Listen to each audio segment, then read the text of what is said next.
मुआशी जो है महाज से आपको खबर दे रहे हैं जिसको अच्छी खबर कहा जा रहा है और हम ऐसी खबरें सुन रहे हैं, लेकिन अवाम का एक बहुत ही अहम सवाल है कि इसका असर हमारी ज़िंदगियों पर क्यों नहीं आ रहा है। तो फेडरल बोर्ड ऑफ रेवेन्यू ने जुलाई ता फरवरी हदफ से ज़ायद रेवेन्यू हासिल कर लिया है।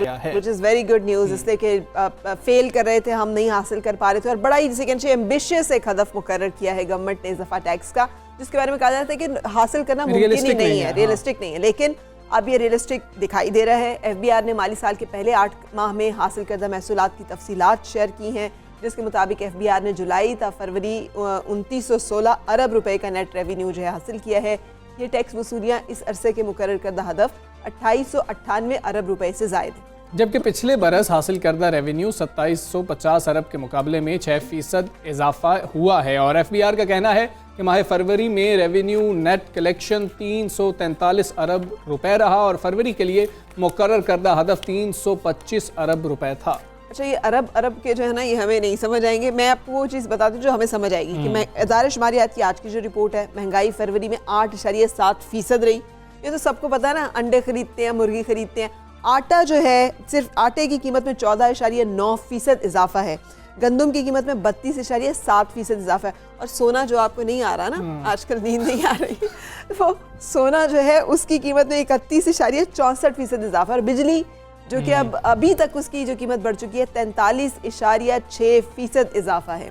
सो एक तरफ तो ये है कि हमारे आम इंसान की मईशत के बारे में, एक है हुकूमती सतह की, रियासती सतह की मईशत जो हम आपको पहले बता रहे थे। अब एक आम इंसान की, घर बार जो रखता है शख्स जिसने अपना घर चलाना है अपनी तनख्वाह से, उसकी मईशत जो है वो भी फरहान ने हमारे साथ शेयर किया कि ये असल सब अच्छा है। वो कहेगा किधर अच्छा है, मुझे तो नहीं दिखाई दे रहा। तो हम बात करेंगे हमारे मारूफ तज्जियाकार डॉक्टर फ़ारूक सलीम से, मईशत के ऊपर गहरी नज़र रखते हैं। डॉक्टर साहब फरमाइएगा, एफबीआर का कहना है कि माली साल जुलाई तो फरवरी हदफ से ज़ायद रेवेन्यू हासिल कर लिया गया है। टैक्स वसूलियों के हवाले से ये बात तो बहुत खुशाइंद है, लेकिन आपके ख्याल में ये मतलब शुड बी सेलिब्रेटेड, ये इतनी अच्छी बात है कि इसके हमें रिफ्लेक्ट करती दिखाई देगी आवाम की ज़िंदगियों के ऊपर?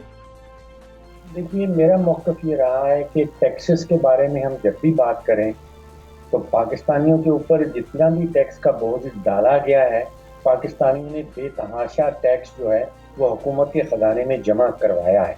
अगर आप पिछले 10 या 11 साल की तारीख देख लें, हुकूमत के अपने अदाद शुमार हमें ये बताते हैं कि आज से तकरीबन 11 साल पहले 1500 अरब रुपए का टैक्स का बोझ डाला जाता था और 1500 अरब जो है वो हुकूमत जो अवाम है वो हुकूमती ख़जाने में जमा करवाती थी। आज आप बता रही हैं कि वो बोझ जो है वो 4000 अरब तक पहुँच गया।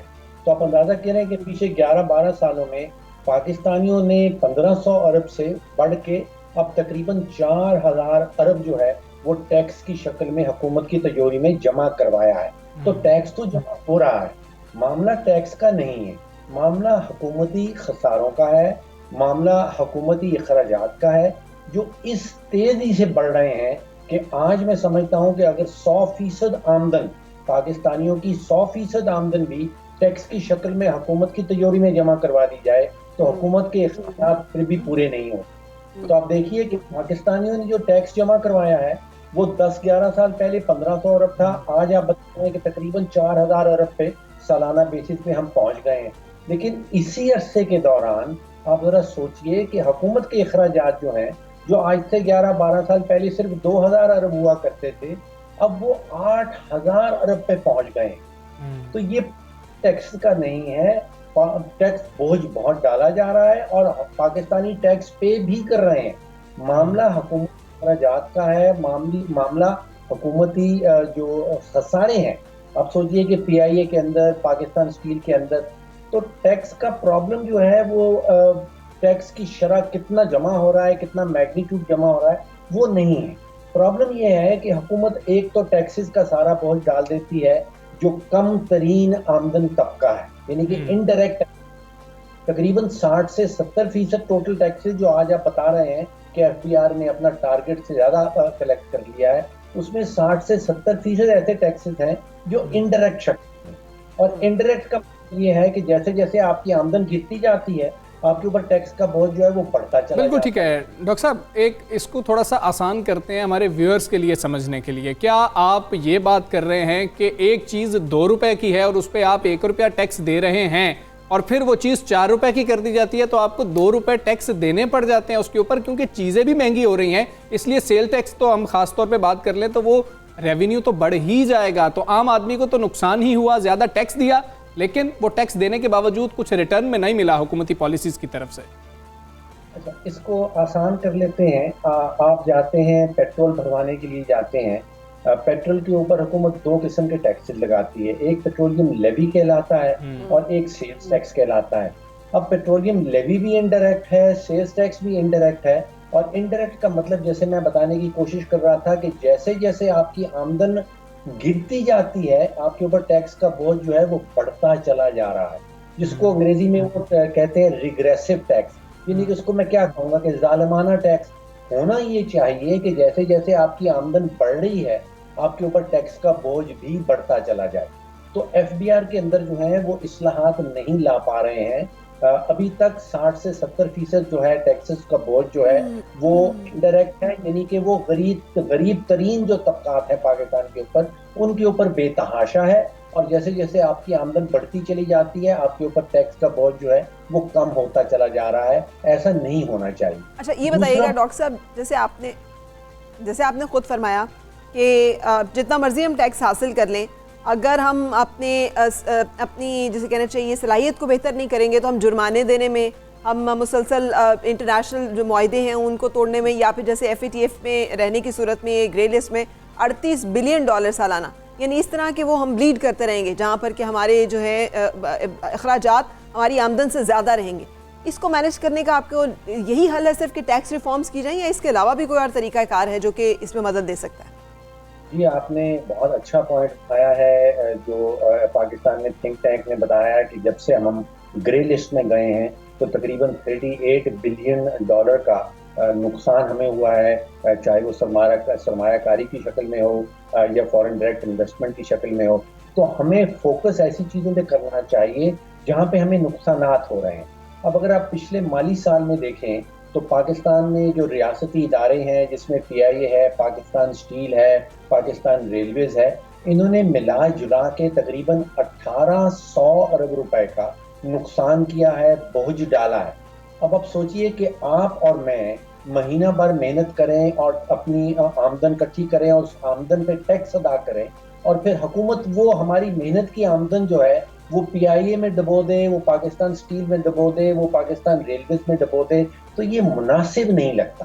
फिर अब दूसरी तरफ सोचिए कि तालीम और सेहत जो कानूनी और आईनी जिम्मेदारी है, मेरे ख्याल है वो आर्टिकल 25A कहलाता है, जिसमें हमारे आइन में लिखा है कि हुकूमत की ये जिम्मेदारी है, द गवर्नमेंट शैल प्रोवाइड, ये लिखा हुआ है आइन के अंदर। हमें तालीम जो है, मुफ्त तालीम जो है वो हुकूमत प्रोवाइड करेगी हर पाकिस्तानी शहरी को। अब हमने, आप देखिए कि हमने अपनी सेहत का भी सारा जो सेक्टर है उसको प्राइवेटाइज कर दिया है, प्राइवेट स्कूल आ गए हैं, जो तालीम का सेक्टर भी हमने प्राइवेटाइज कर दिया है। तो सेहत और तालीम दोनों प्राइवेटाइज कर दिए हैं, तो फिर आप और मैं जो टैक्स अदा करते हैं हम बैठे सोचते हैं कि भाई हमें उसके इव्ज क्या मिल रहा है। तो ये हुकूमत का एक लम्हा फिक्रिया है कि वो टैक्स तो ले लेती है लेकिन उसके इव्ज अपने शहरियों को क्या देती है। ठीक है सर, ये बता दें कि हम टैक्स तो देते जाएंगे, जिस तरह से टैक्स दे रहे हैं आम आदमी टैक्स देता जाएगा, लेकिन वो एक ही सवाल करता है, क्या महंगाई कम होगी? आपको कुछ महंगाई कम होती नज़र आ रही है या मज़ीद बढ़ती चली जाएगी? देखिए, अगर पिछले महीने के जो अदाद शुमार जो पाकिस्तान ब्यूरो ऑफ स्टैटिस्टिक्स ने खुद से दिए हैं तो वो तो तेज तरीन महंगाई, कोई 8.7% की महंगाई आई है, तेज तरीन है पिछले कुछ सालों की।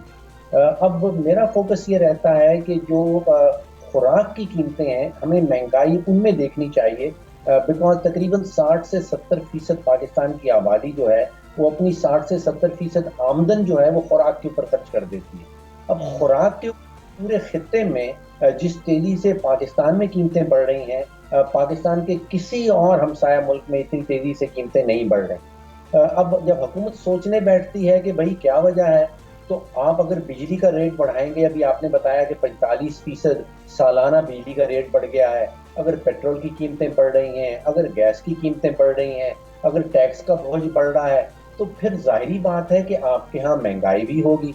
अगर बिजली की कीमत बढ़ती है तो बिजली का इनपुट जाता है और महंगी हो जाती चीज़ें।